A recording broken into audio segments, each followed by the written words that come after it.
participation fit for the peace process, and why was it necessary for the government to choose a new regulation of the peace plebiscite? How this bad experience will affect the trajectory of direct participation in Colombia? But let's go with other question we try to answer in the book. How were the campaigns for and against it? Was there a mishandling of the electorate by the promoter of the no? Or were the mistakes of the government itself that prevailed? What impact those campaign strategies had on the result? How was the negotiation process with the no leader, and what was necessary to do in order to save the peace? How did Colombia society mobilize to defend the agreement? Why, despite the victory of the no, was it possible for the Congress to ratify it? Why even the agreement was changed as the government accepted about 98% of the proposal? Did the no leader decide not to support the new document? Was there a strategical calculation that was later reflected in the presidential election and in the political gain they had made? Moreover, and this is what brings us together today, how does this endorsement process relate to what is happening now in Colombia? Let me conclude this part saying that with this work, we hope to be able to give an interpretation from the academic of a complex process so that the vision presented until now by journalists and political actors can be enriched. Also, we want to contribute and to promote a wider debate. We would like to have a richer narrative than the one stating that everything was a process of trap and tricks. Last but not least, I think there is an area of reserve that is opening, because beyond the question I mentioned, there are other topics that deserve to be studied. The polarization of the country and the role of FARC in this process are perhaps one of the most important. Finally, I would like to tell you about the structure of the book. The first two chapters examine the process within the framework of democracy. Juan Gabriel, who you will hear in a few moments, present a comparative perspective on the subject, while one of the chapters I wrote looks at the relationship between political representation and citizen participation. Later, two prominent members of our 1999 Constitution analyzed both the complex legal architecture that supports this process and the legal and historical vision that was put forward by the no supported to reject it.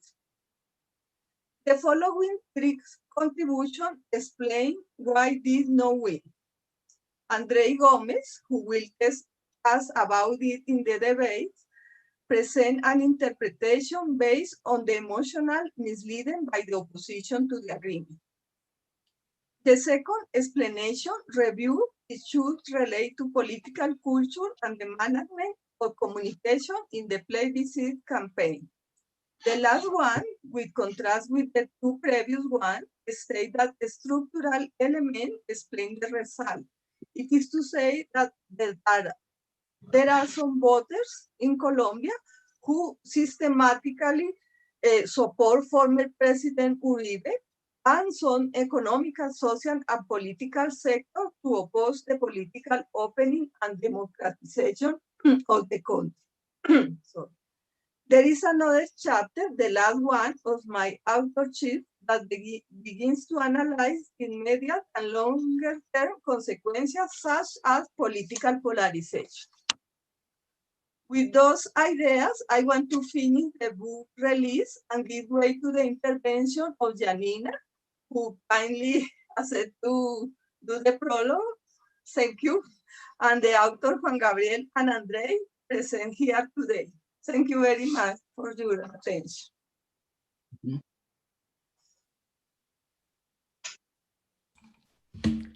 Yeah, thank you, Clara. And thanks to the organizers for inviting me to join this event. I'm glad. I think it's great to have this kind of discussions because, as Germán and Clara said, it's not only about what happened, but it's also about what will happen and what is happening now. And first of all, I want to say that Germán mentioned the several principles: tolerance, respect, corresponsibility, dialogue. And I really think these are key principles, not only to talk about the peace building in Colombia, but to talk about how to deal with polarization nowadays. I think in this scenario of growing affective polarization, like we have seen in the US elections recently, or in Brazil, or in many other places in the world, is more and more clear that we need dialogue, and not only to support our ideas, our reasons, our arguments, but also to open the room to understand others' arguments. And this, I think, is what the book tries to do. And I want to stress few points I have here, which are to somehow in my prologue, which I was very happy to accept, to write, because it gave me the opportunity also to read all the chapters and carefully and enjoy with this reading and learning a lot about it.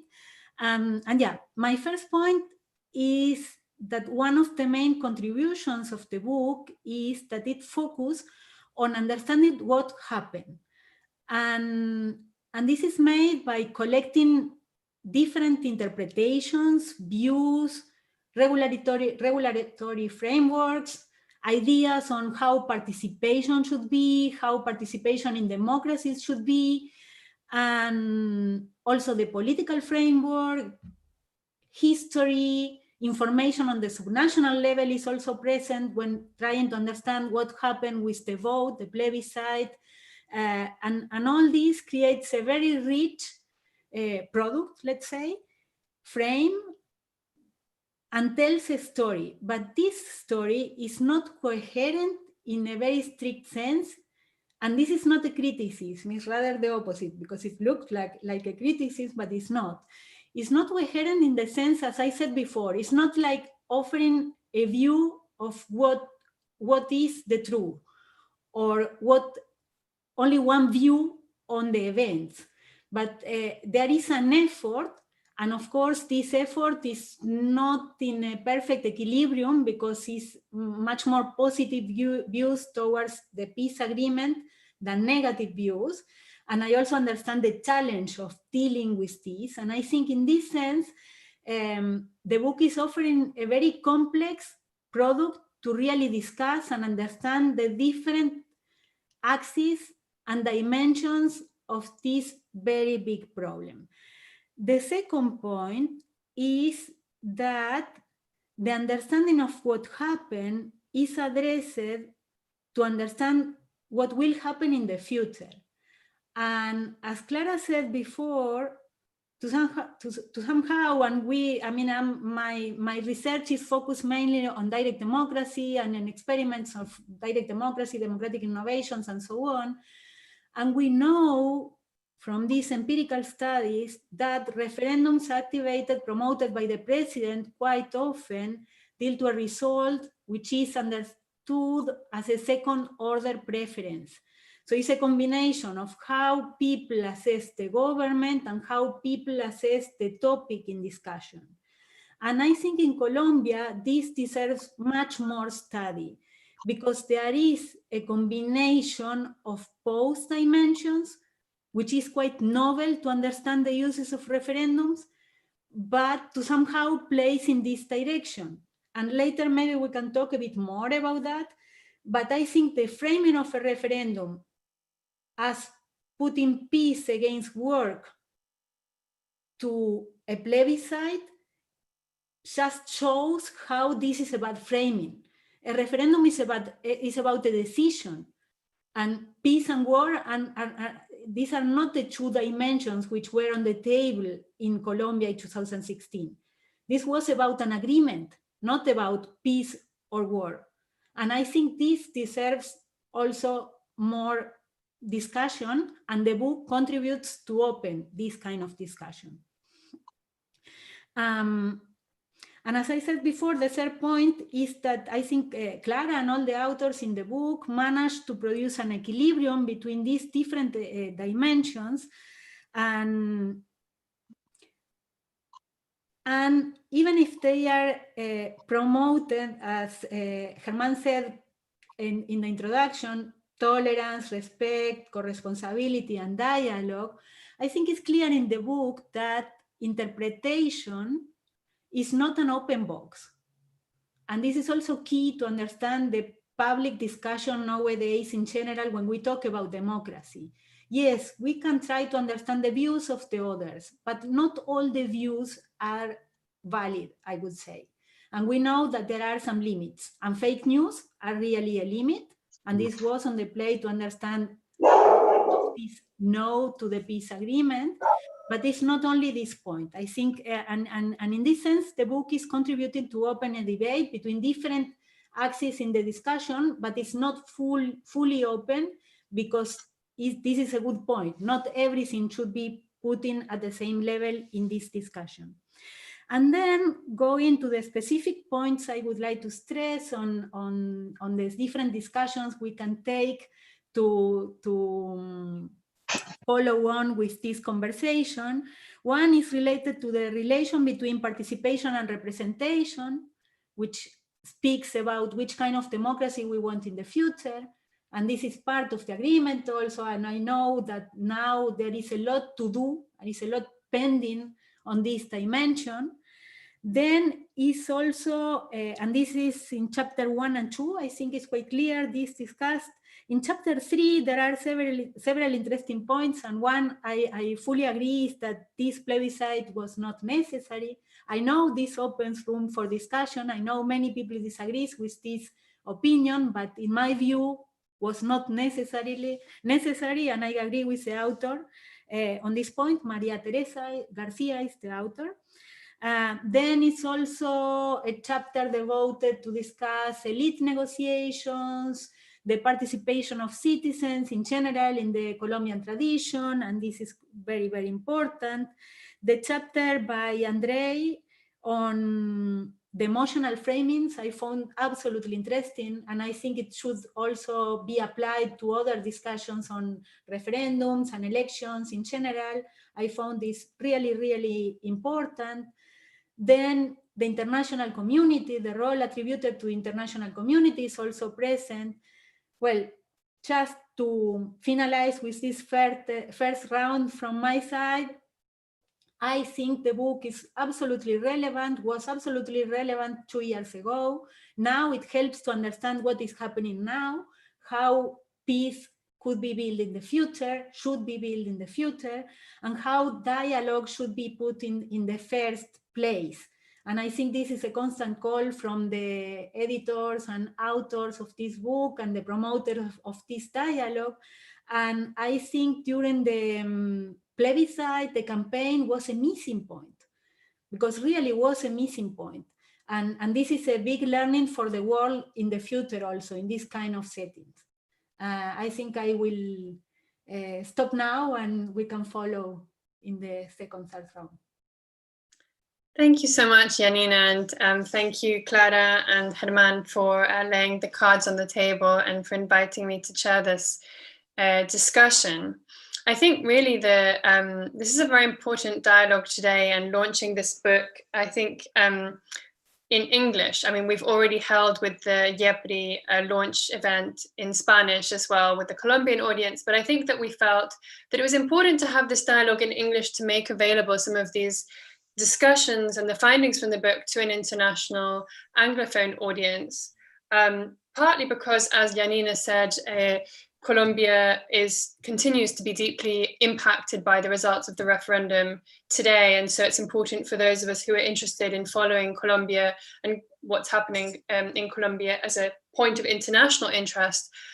This continues to dominate the agenda in many ways, but also because I think that, as Janina has also referred to, there are many lessons from the Colombian peace referendum that apply to other contexts of divided societies, political polarization, disinformation campaigns, referenda, and the way in which referenda are used in peace processes around the world. And I take Clara's point that it is possible that from now on, after the Colombian experience, no other country will dream of holding a referendum on a peace agreement, but of course it has been done successfully in other societies.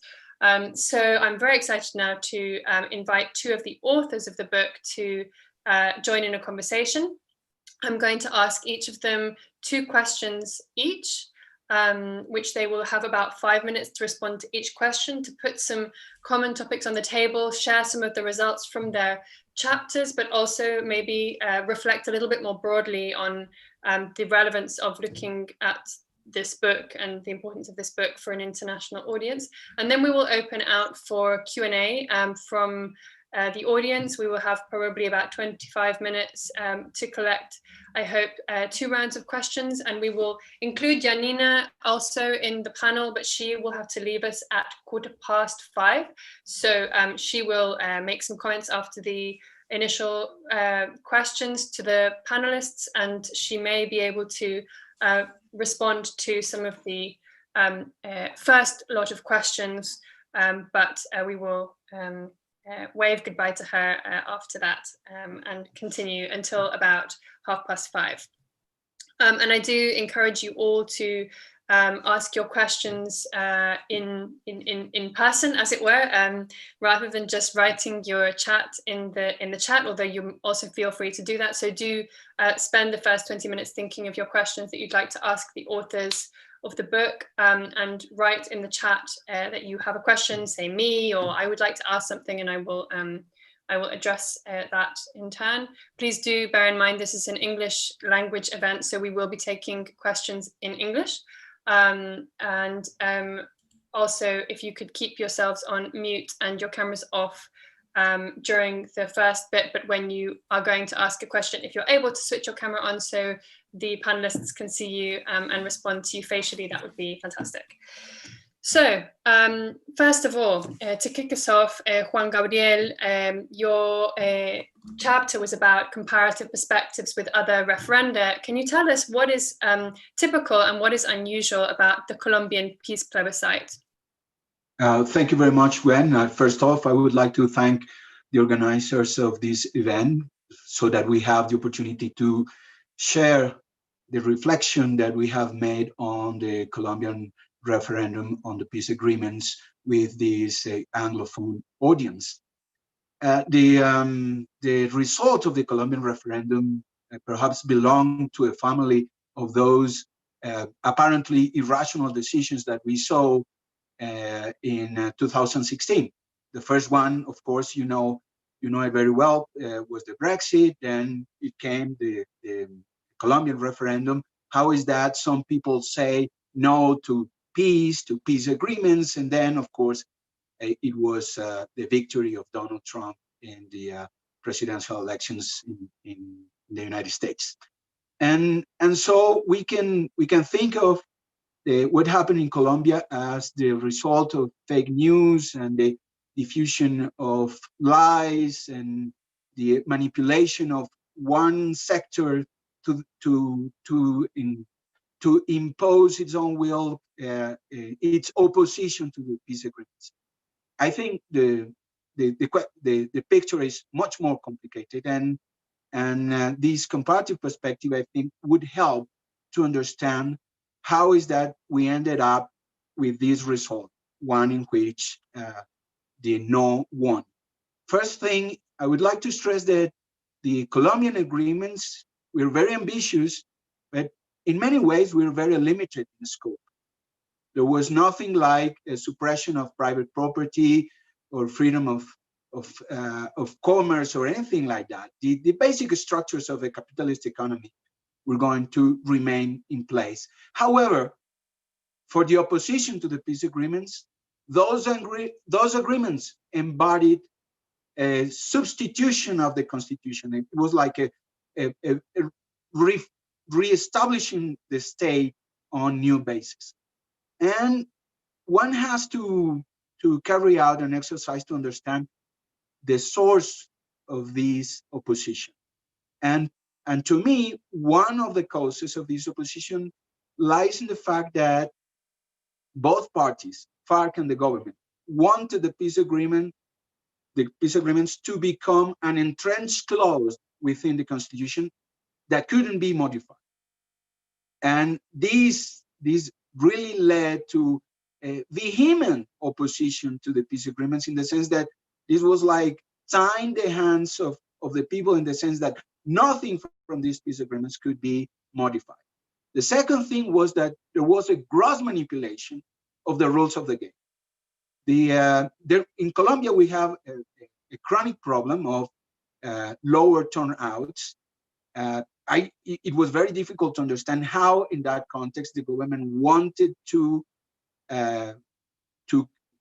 use a popular referendum to validate the peace agreements. And what the government did was was manipulating the rules of the game. It passed a reform. The Congress approved the reform, consisting of lowering the threshold of votes necessary to hold the referendum valid. And in this sense, that was a fraud. It was changing the rules of the game so that the desired result of the referendum could become valid. This is what Mussolini and Hitler and Pinochet did in several occasions. And of course, the intention may be noble, but if you put things in perspective, these two things really led to many people to become really upset with the way the process was held.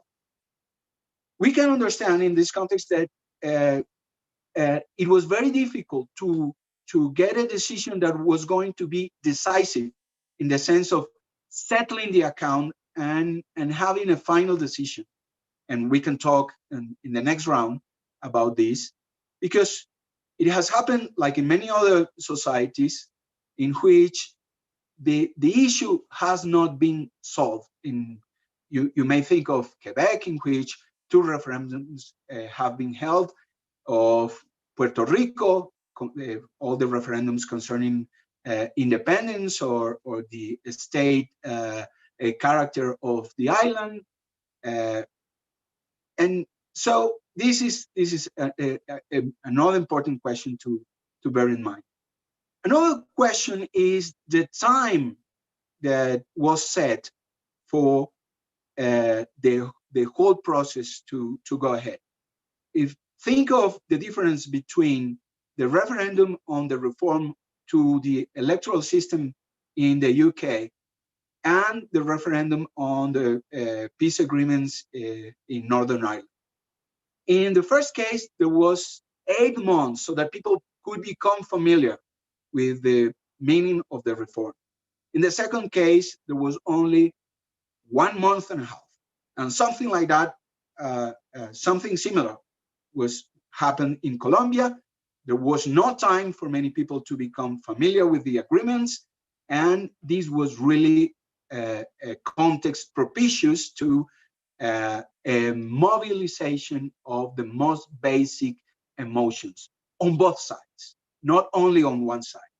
The President Santos, for example, said that if the result of the referendum was negative, then FARC would resort to urban terrorism. That was false, but that was a way of manipulating the fear of the citizens, so that people would vote in favor of the yes option.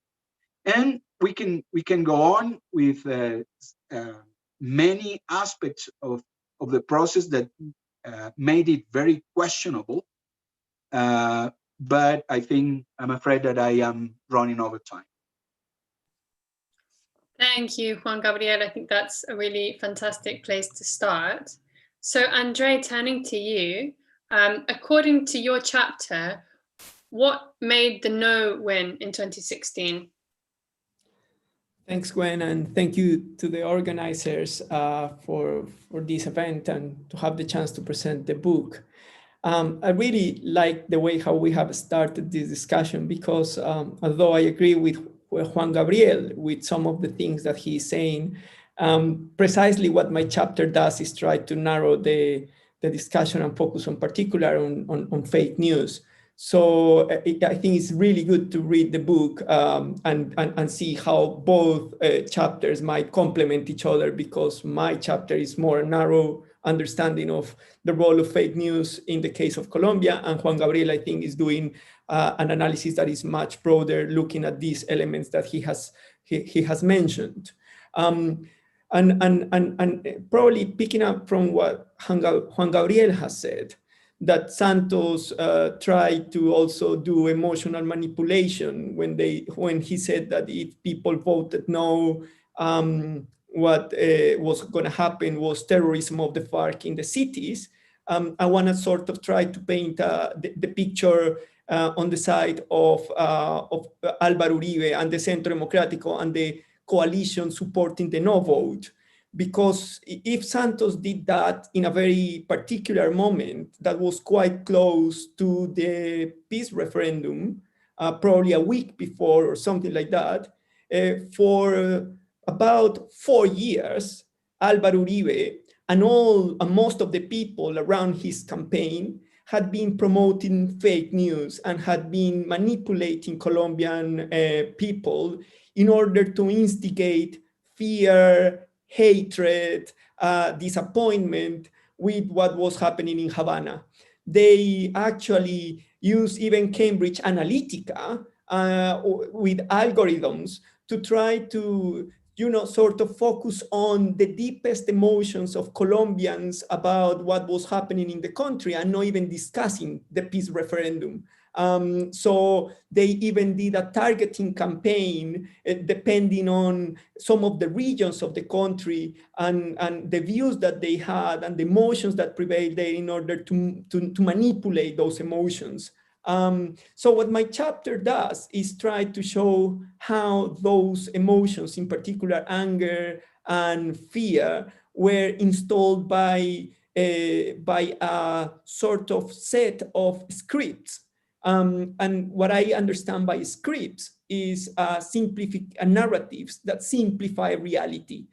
This was a targeted campaign, systematic, of repetition in Twitter, in WhatsApp. It was almost invisible to some of the negotiation teams in Colombia because it was spread silently. What were some of these scripts? The first one, and perhaps the most powerful one that Uribe coined, was Castrochavismo. So his whole idea was that in Havana, there was a negotiation to hand over the country to Castrochavism, so to a regime that was going to take the freedom of people away, that was going to change the whole Colombian political system, something that was absolutely lie. The second really important script that they created to simplify reality and manipulate emotions was the idea that in Havana there was a negotiation full of impunity. But of course they use it and they coin it in a really clever way. That was to say, we want peace, but peace without impunity. So the idea is we are not against peace, when they were really against the peace agreement, because some of the things that were discussed there were opening the possibility for accountability of the wrongdoings of sectors who were close to the coalition of the no campaign. The third important script that was created was that Santos was handing over the country to the FARC. And this was really powerful because the idea was that the country was more secure before, and that then suddenly what Santos was doing is leaving this territory empty for the FARC to take over the country, and that created lots of fear in many people. I'm not going to mention all of them, but probably I just want to jump to the final one that I propose, that is the one that they captured. They took it from someone else and they appropriated and they use it in the last month of the referendum campaign, and it was the idea of gender ideology. So they actually twisted something so important that was agreed in the peace referendum, that was the idea of gender equality. This is the first peace agreement with a transversal gender focus in the whole history of peace processes in the world. And that was announced on July 2016. And 10 days after that was announced, there was a huge demonstration in the country by some conservative groups and religious groups of society complaining that in a curriculum in Colombia, there was some gender ideology that was manipulating the identity of children in school. And what it was unbelievable, clever and political strategy of manipulation of Álvaro Uribe is that he captured this idea of gender ideology and he linked it to the negotiations in Havana. And he said, the main problem that we have in this peace referendum is that the peace agreement in Havana has encrypted a gender ideology that is gonna transform our kids in gays. And that was used by Protestant churches across Colombia and by the religious leaders to call people and say, you have to vote no, because otherwise you are gonna be condemned by God. So my chapter does a mapping of these scripts and tries to show how alongside this that I call an anti-peace emotional framework, there was a very weak pro-peace emotional framework in the making that the people who were supporting the peace agreement and the government were not able to really strengthen and consolidate. And because of that, the peace referendum was lost thanks to the power of fake news and the manipulation of emotions by the no committees. Amazing. Thank you so much, Andre. Janina, so we have a first set of input here to look at the complexity of what happened in 2016 in Colombia, and I think Andre has clearly showed the kind of specifics of the fake news or the disinformation strategies, and Juan Gabriel has shown that in a broader perspective and also has tried to say, well, it's not as simple as just saying, oh, it was only the disinformation that caused this. There were many factors involved at the time. According to, what do you think are the international implications of these perspectives and these findings? Yeah, well, it was very interesting to hear what Juan Gabriel and Andre said. And again, it's a lot to discuss about all the issue. Regarding the international implications, I think the first reaction, which is, I think, everybody knew just immediately after, was devastating to somehow. No? I remember in Switzerland, people was like, why the Colombians don't want peace? Like, what's that, right? And for me, this is the first point, which is showing again what I said before, that this plebiscite was not well framed, because was not about peace, was about the agreement, the type of agreement. And there are several implications answering directly to your question. The first one, I think, is related to direct democracy in general. For the scholars and analysts and politicians which are supporting an elite approach to democracy and to politics in general, this was like the clear evidence that you can't ask the people because they don't know, they are not well prepared. And this is very bad, I think, for democracy and citizens' participation in general. I disagree strongly with this view, but the Colombian experience fed this view, together with the Brexit, which I think Juan Gabriel mentioned that. And other experiences in 2016, because Viktor Orban also called a referendum against immigration. And so it made more difficult to talk about citizens' participation in the correct frame, I would say, which is more related to the Swiss frame, if you want. When we talk, the defenders of direct democracy, we are not talking from a naive view of citizens' participation, or at least I'm not talking from this view. I know that there is no perfect mechanism, but neither for elections, not for plebiscites and referendums. And in this setting, there are better and worse mechanisms. And some mechanisms are good, And this one was not good for several reasons, which require more analysis. But one is that was launched by the president, was not necessary by law, was made in a frame in which partisan polarization, because we were talking about divided societies, but I think when we analyze the Colombian setting, it's a very different setting. Gwen said before, after Clara's presentation, that there are many examples of successful peace referendums. And it's true, there are, but it's not similar to the Colombian, as far as I know, because in Colombia, you have a divided society and a kind of war, but the war was not everywhere in the country, was not suffered by all the people in the same level and with the same intensity. So there are two different lines, which is also quite a special case in my view, because, and this is in the book present, no, you have this divided society, this armed conflict, and at the same time, many scholars claim that Colombia is one of the most stable democracies a long time in Latin America. And there is a kind of contradiction between these two elements, right? I think this deserves more reflection. And in activating this plebiscite, you have these two axes in combination. And it's clear when they talk about Uribe and Santos, and then we talk about the FARC and the institutions. However, in the relation between the FARC and the institutions, we are not talking about all the institutions, only about the government. Well, you have also a society divided according the partisan dimension. And it makes super interesting for researchers and much more complex for practitioners to develop peace in Colombia and to analyze this case. And I think this is quite key.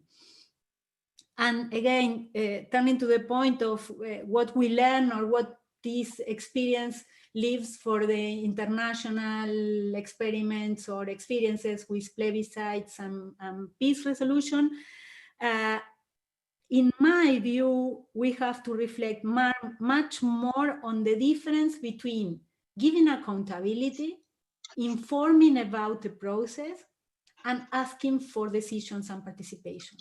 And this was all confused in the Colombian case, because if we look at how the events happen, the government was not asking for a decision, was asking for a ratification. And if the government had legitimacy, because had the power in parliament to promote such an agreement and arrive to the government with the peace mandate, etc., then the government had to inform more and more and more after the agreements. And probably there is also reflection on what had to be decided with the FARC and what had to be decided with the partisan actors and the institutional actors. I think, yeah, this is my opinion on this. Thank you, Janina. So we have many avenues of diagnosis, which clearly we could continue analyzing from multiple different perspectives. And I think the other chapters in the book are also a good, encourage you all to look at it if you are able to read Spanish. And we hope that to see it in English at some point in the future, because I think that the book does show the importance of looking at this phenomena from so many different perspectives, disciplines, points of view, etc. But now moving on perhaps to looking at the way in which this process continues to impact Colombia today, which is sort of the second part of the title of the book in a way, Colombia Lost, which hints at a long-lasting legacy of the plebiscite. I'll go back to Juan Gabriel now and ask you, how do you think the no-win has impacted Colombian politics and implementation of the peace agreement? The very first thing I would like to say is that Colombia lost in many ways, not necessarily or not only because the no option won. The thing is that if I concur with Andre that Álvaro Uribe and his party spread a lot of lies about the peace agreements, about the peace process. The issue is whether you contain those lies with more lies or whether you do it with truth. And for the most part, what the government did was to try to contain that strategy of fake news with manipulation on all counts. And as I tried to show it before, manipulation of the rules of the game, manipulation of including entrenched clauses in the Constitution, using the referendum as a way of introducing an entrenched clause so that the agreements couldn't be modified. And so we ended up deeply divided. It was in many ways, we can look at the peace referendum from a very specific point of view, that is as a way for President Santos to settle an account with his predecessor, Álvaro Uribe. He narrowly won the presidency in 2014. And as a way of gaining legitimacy for the whole process, a way of settling scores with Álvaro Uribe, the plebiscite, because that was the formula used in Colombia, was very appropriate. The thing was that in the end, it was a huge miscalculation that has led us Colombians deeply divided. And so we can look, Colombians, we can look ourselves in the mirror of Spain, which is another society deeply divided. I wonder myself if 70 years from now, we're going to continue having conversation about the peace agreements, about how many decisions were made. And I would like to stress a point made by Janine a moment ago. When there was a team of Colombians here who asked Colombians abroad, if you had the opportunity to vote for each of the components of the peace agreements, how would you do it? Like, it wasn't a plebiscite in the sense of, are you in accord with this, the whole package, or not?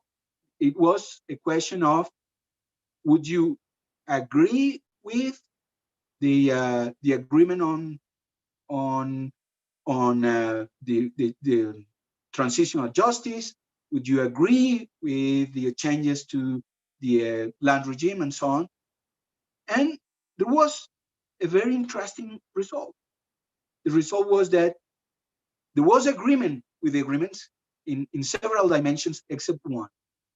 That was people abroad, in a huge majority, expressed disagreement, rejected the presence of FARC in Congress. And of course, this is a major difficulty for any peace agreement. It's just like telling former members of the Irish Republican Army, please lay your arms down and come and go to jail. Or okay, you're not going to go to jail. We have a transitional justice formula, but you're not allowed to participate in politics. It's difficult, yeah, sure, but see this. There was a constant in all polls made during the peace process. People were asked, are you in favor of a peace agreement with FARC? And many people said yes.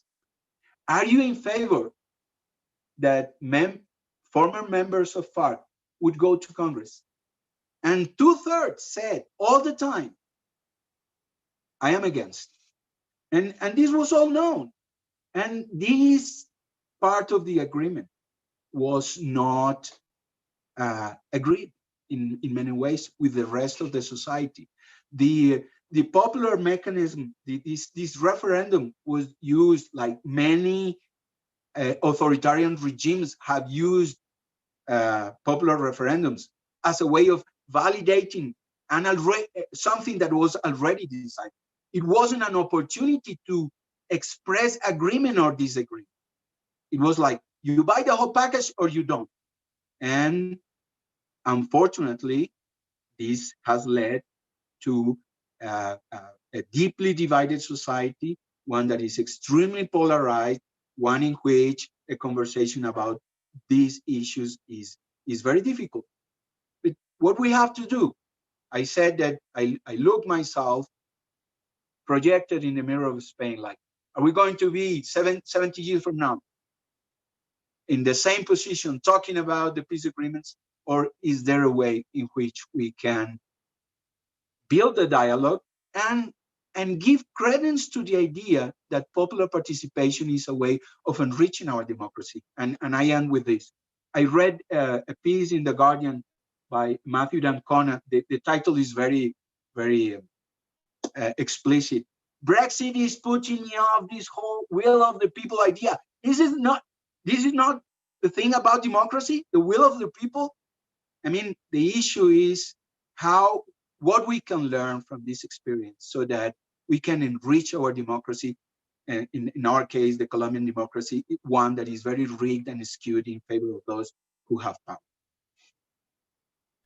Thank you very much, Juan. Andre, perhaps you could also address the question of how the no vote continues to impact Colombia today, maybe not only in terms of politics, but also thinking a little bit about the security landscape and the killings of social leaders in the country. Yeah, no, I think this panel discussion is really interesting. Also, if you allow me, I would like to react a bit to what Juan Gabriel is saying, because I disagree with some of the things that he has said, and I think that's really good to have a book where authors disagree on some of the things that they have said.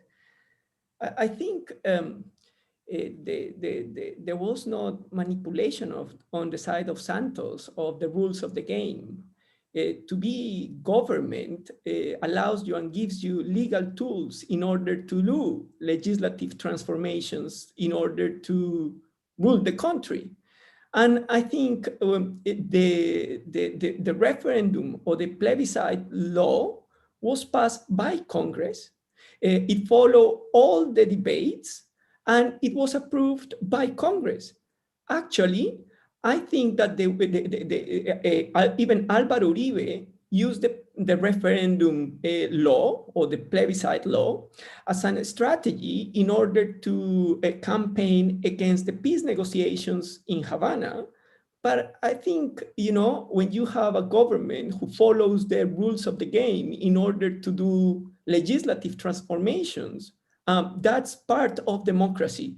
And it was approved by Congress, and it created a very clear way of doing political campaigning. And that was not the sort of manipulation that Uribe was doing, because he was constantly manipulating public opinion in order to move people to vote against the peace agreement without even reading the peace agreement.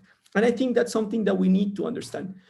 Second, and I think this is related with the question that Gwen is asking me, and sort of also to try to think through the lenses of what Juan Gabriel has said. Colombia is a country that has been deeply divided for years. Actually, I would say since the beginning of the Republic, the country is divided. I mean, we have a problem of disassociation. And the division and the polarization in Colombia started to increase during the Uribe administration, during his first 2 years, his 2 mandates, to the extent that he probably had 70% of the people on his side, but he had 30% of the people completely against him, who felt that they were in a dictatorship, in a government that was doing gross human rights violations. So what actually the peace agreement has done, and what the negotiations with the FARC did, was to start changing that balance. And now I think it's a deeply divided society, but a bit on more ground of 50-50. People who finally have understood that the enemy is not the FARC, and that actually the problem is that we need to get into doing very important reforms that were agreed in Havana between the government and the FARC. Why Colombia lost in the referendum? Because those reforms have been hampered in this moment. That's the main problem. This was a really important peace agreement. I mean, the Cork Institute of Notre Dame University has said that it's the most comprehensive peace agreement because it was not for the FARC. It was for campesinos, it was for coca growers, it was for victims, it was for human rights defenders. It was, it was really comprehensive. And there was another element that had to be included, that was the DDR process. So the main reason why we lost on the 2nd of October was because Colombia, instead of coming together of thinking, you know, we're gonna start a process of healing. We're gonna try to move away from this deep division that has been part of our national identity. Instead of being able to do that, we got stuck on the same things that we have been stuck in the past by the manipulation of a particular political sector of Colombian society. Now, what is the main problem that we have? And on this, I completely agree with Juan Gabriel. The problem that we have today is that for a society to do the structural reforms that needs to do, it is not only about technocratic decisions. It's not about only policy-making decisions. It is about an emotional transformation. And probably it has to start with a degree of forgiveness. And the process of forgiveness has been delayed in Colombia. And not only towards the FARC, the process of forgiveness towards Uribe and the Uribistas and the members of the army who have committed gross human rights violations, all of this that probably was an opportunity that wasn't gonna be easy is being delayed. And it's very sad because in the way that Desmond Tutu talks in his book, there is not future without forgiveness. Forgiveness is not about the past. It is about being able to walk together the path of getting over divisions that have been throughout history in Colombia. And now we see, and with this I close, now we see a very serious problem. And it's not only that we are not being able to change, build a different future because we are deeply divided, but we are not able to build a different future because we are killing each other, because they are killing the members of the FARC, and that has been legitimated by the triumph of the no in the plebiscite, because the government that now we have in power has been legitimated to take money away from the implementation of the peace agreement, and that has also had a huge impact on coca growers, campesinos, victims in Colombia who actually see that they are stuck. So we are, unfortunately, thanks to losing the referendum, we are in the new phase of a non-conflict in Colombia we haven't been able to close. Thank you, Andre. Janina, I'm aware that the time is ticking and you're going to have to leave us soon. I think we're going to go to a Q&A now, but would you like to make any remarks on this final round of comments after having heard Andre and Juan Gabriel? Okay, so in that case, I think we will go to questions. And if anyone has a question for Janina, please speak now, because I will give her the first opportunity to respond to comments and questions. So please do write in the chat if you would like to say something or ask a question to any of the panelists or make a comment. We do have one question already, which I believe is was asked during Andre's first intervention, which is from Laura Duran. I don't know if Laura, would you like to turn on your camera and microphone and make the question yourself, or shall I read it out for you? Yes, sorry about my hair. Yes, the question was more because I'm interested in the arguments that Andre was presenting more from the perspective of working in campaigning organizations from the NGO perspective, and there has been a lot of discussion following the referendum as to what the impact was with regards to the public comments that were made and the position that was taken by, for example, Human Rights Watch at the time.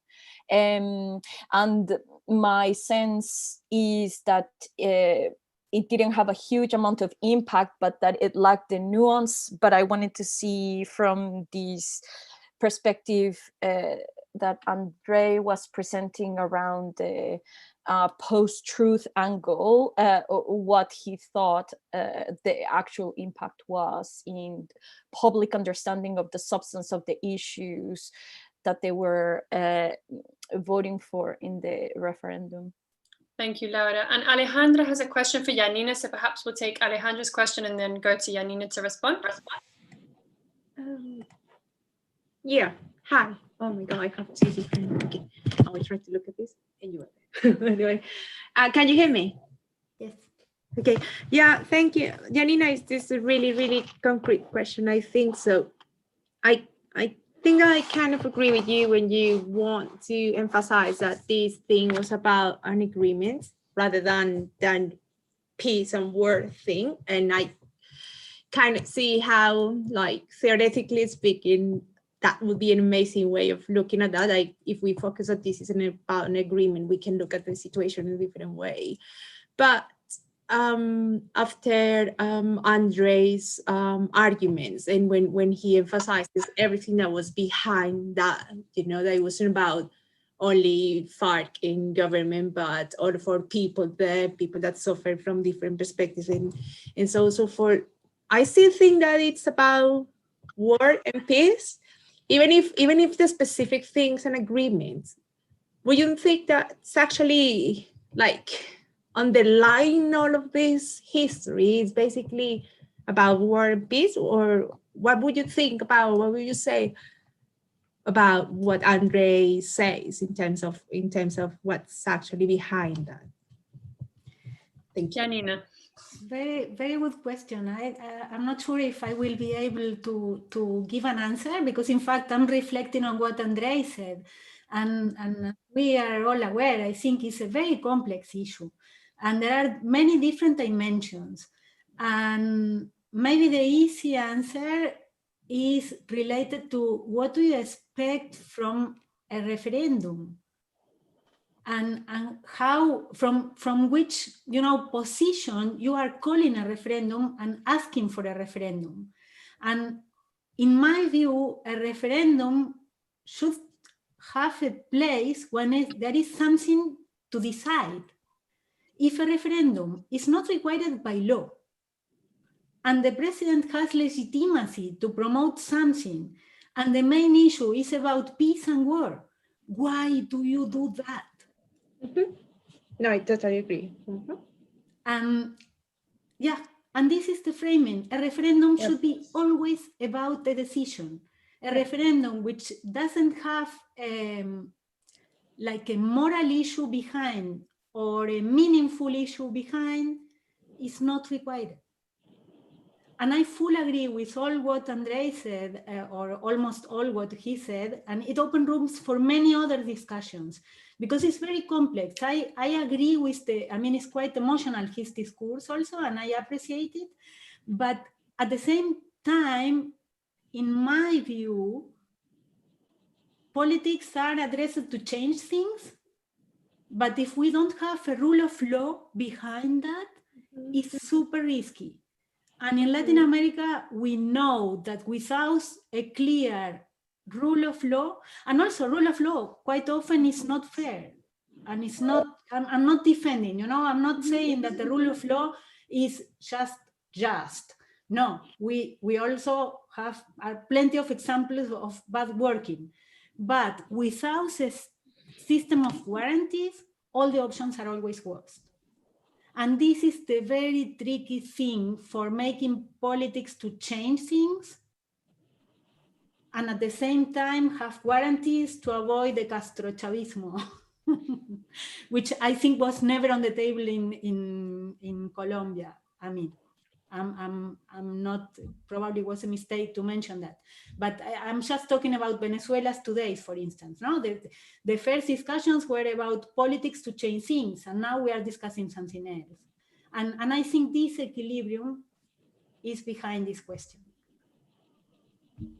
Janina, thank you so much for being here with us. And if you need to escape, then please do. And we thank you for your participation in this panel. It's been really fruitful. And if you want to hear the rest of the panel, I'm sure you can watch it on catch up on our recording a bit afterwards. So before I turn now to Andre to answer the question from Laura, I know that Bard is here and would like to ask a question to all the panelists. So perhaps I'll ask Bard to make his question now and then go back to Andre and Juan Gabriel.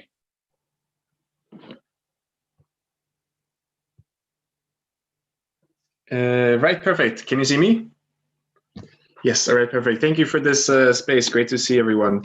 I guess maybe there are two questions. So one was, A bit about this, about the terms that we use, divided and polarized. I'm wondering if you could perhaps clarify them. One way that I've been thinking about it is that it might be divided in terms of conflict experiences or war exposure, and more polarized in terms of, well, opinions about, for example, about the peace process. And second, Andre, you mentioned that there's been polarization for a long time, and also since Uribe. And I was wondering if this has always been about, if this was also beforehand primarily about the view on the FARC, whether one could negotiate with them or to defeat militarily, whether narco-terrorists or had a political agenda. And in that way, now in 2020, if Colombia is still polarized over the same issue, or if polarization is a bit more complex with more issues on the table. Thank you. Thank you, Bart. So I think we'll now go first of all to Andre, perhaps, and then to Juan Gabriel. Thank you so much. You're on mute. Sorry, thank you so much for your questions. Some sort of preliminary thoughts on both of them.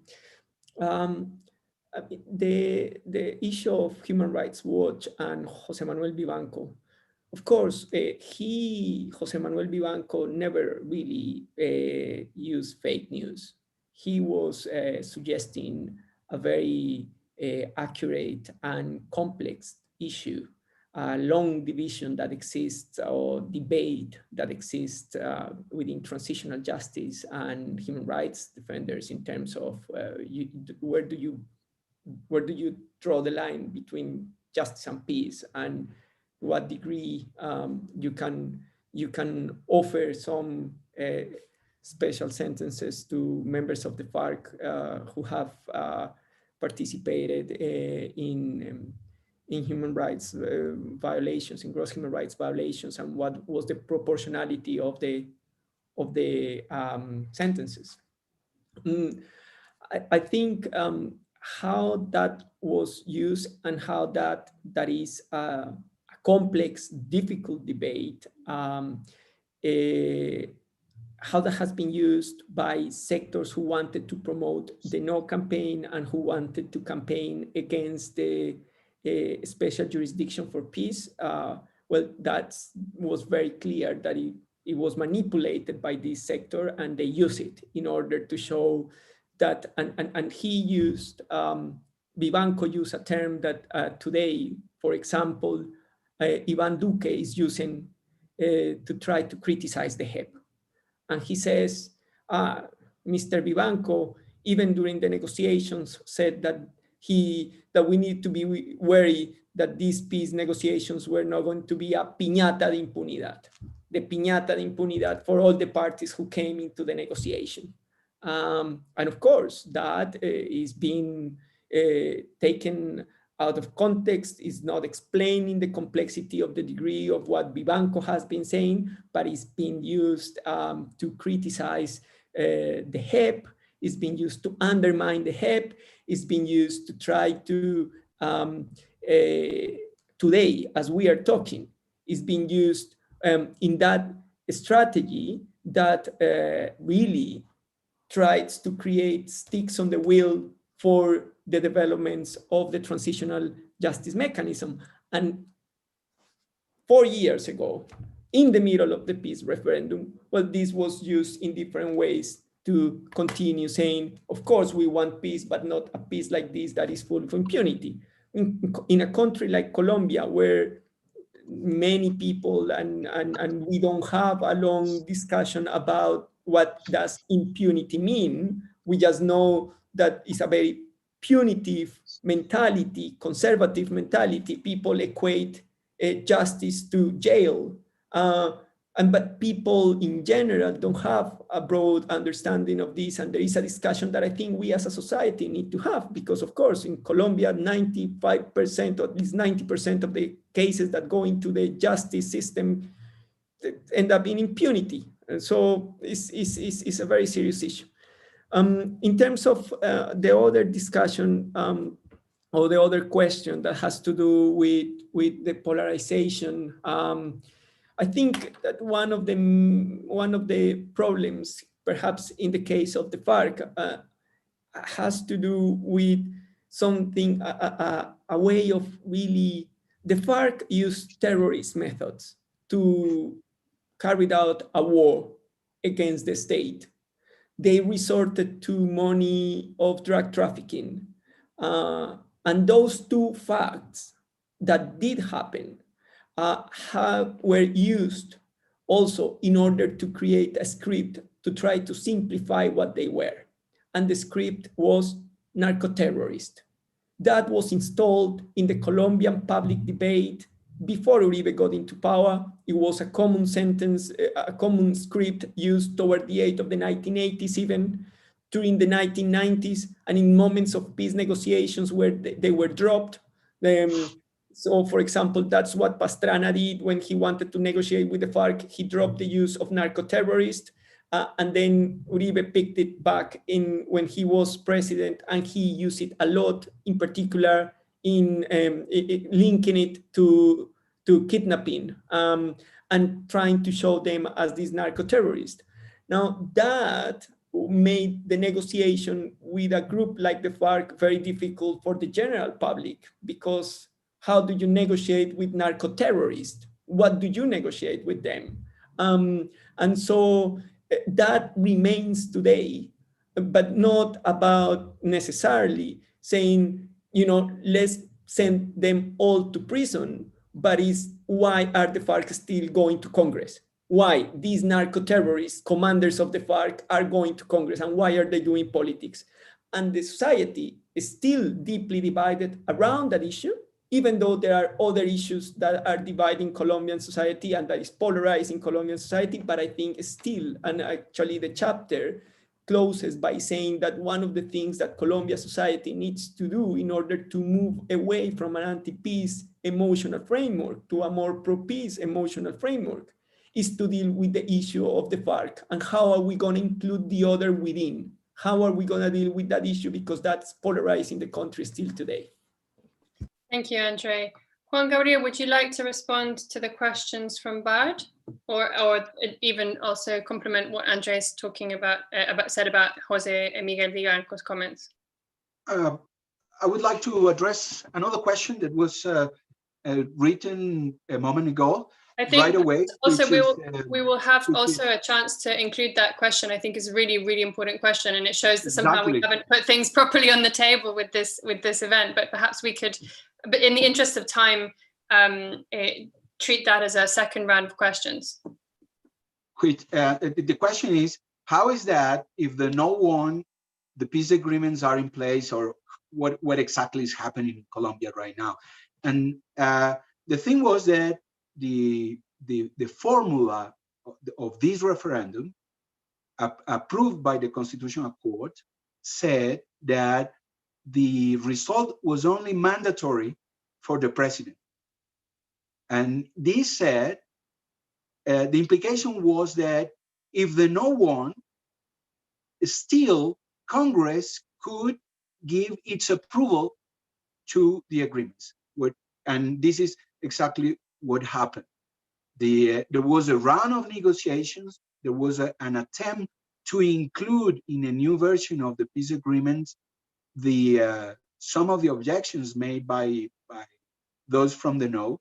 There was a lot of it was a very disloyal attitude from many of them, beginning with Álvaro Uribe. Uribe wanted to have a conversation that should last until 2018, which was a way of getting closer to the presidential election, so that a new government could renege of the entire agreements. And so what Santos did was to reject that, said there are many things on which we cannot reach an agreement. There are many things on which we can. We're going to include some objections in the final version, but some of the most untractable ones will remain in place, such as no restrictions for members of FARC to go directly to Congress. And that has been one of the most thorny issues in this period. Like, how is that after having committed all these crimes, they can go directly to Congress and don't go before to the transitional justice, get a decision on the crimes committed, and then afterwards they go to the political to participate politically. I would like to say just something in regarding some of the things that Andre said on which I disagree. There's a long stretch between the victory of the no and the assassination of social leaders. And in that stretch, we have to include many things. And some of the things concern for example, the way in which FARC didn't provide enough information regarding the routes used by drug traffickers to get drugs in Colombia. Because that thing allowed many drug cartels, drug organizations to continue buying drugs in Colombia. Second, there were all the wrong incentives to implement the agreement concerning illicit crops. Rather than providing a collective solution to many people in the country involved in growing coca, what the government did was to give money for each chunk of land where coca was grown. And that provided the perverse incentive to many peasants to grow more coca. And what we have now is a country in many ways filled with coca crops. And that has strengthened the power of these drug organizations, which are in many places the ones that are killing these social leaders. There is also something else, it's that, and I would like to strengthen this. Rather than looking for a wide political agreement that served as a means of support for the peace process, what both parties did, the government and FARC, was to find a juridical formula so that the agreements couldn't be modified. And this has been part of the problem. Without having a wide political agreement, we're not going to have peace. And I would like to insist that we cannot fight fire with fire. We cannot fight lies with lies, manipulation with manipulation, which was what the Colombian government did. And I would like to strengthen this this idea formulated by Janina. We cannot have democracy without rule of law. And if you're going to modify, if you're going to change the rules of the game in the midst of the game so that you can get the result that you prefer, you're not going to instill trust among the wider population. What you're going to instill is a lot of distrust. And on those bases, we cannot build a solid foundation for peace and for justice in this country. Thank you, Juan Gabriel. I'm afraid we're going to have to close it there. So I'm sorry to Germán, who didn't get to ask his question. And as you can all see, and also those of you who've made comments in the chat, this is really an issue that can be looked at from so many different angles. And I really appreciate having two authors who have disagreed with each other in this panel, because I think it shows something really important, which is the extent to which so many people in Colombian society disagree over the interpretation of the plebiscite, of how it came of why it was lost, and of what has happened since, and of what the relationship between what has happened since is to the past, and of how to interpret the current situation of violence in the country, and the challenges to implementation of the peace deal, the renegotiated peace deal.